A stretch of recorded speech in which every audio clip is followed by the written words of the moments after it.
சோழர் பேரரசு என்பது தென்னிந்தியாவின் மிக சக்தி வாய்ந்த வம்சங்களில் ஒன்றாக ராஜராஜ சோழன் அவரது மகன் ராஜேந்திர சோழனின் ஆட்சியில் உச்சத்தை எட்டியது. இந்திய அரசுகளின் பெரும்பாலானது நிலப்பகுதியை குறிவைத்து சண்டையிட்ட போது சோழர்கள் ஒரு மிகப்பெரிய கடற்படையை உருவாக்கினார்கள்.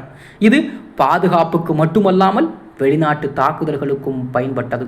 இது அந்த காலத்தின் உன்னத சாதனை. 1025 ராஜேந்திர சோழன் ஸ்ரீவிஜய பேரரசுக்கு எதிராக ஒரு பெரிய கடல் போரை நடத்தினார். இந்த பேரரசு இன்றைய இந்தோனேஷியா, மலேசியா, தாய்லாந்து ஆகிய நாடுகளிலே பறந்திருந்தது.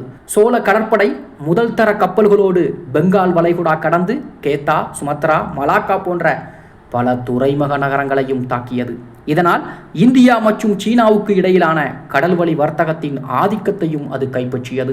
இந்த படையெடுப்பின் நோக்கம் நிலம் கைப்பற்றுவதற்காக மட்டுமல்ல, வர்த்தக நெடுஞ்சாலைகளை கட்டுப்படுத்துவதும் பெருமையை நிலைநாட்டுவதற்காகவும் இருந்தது.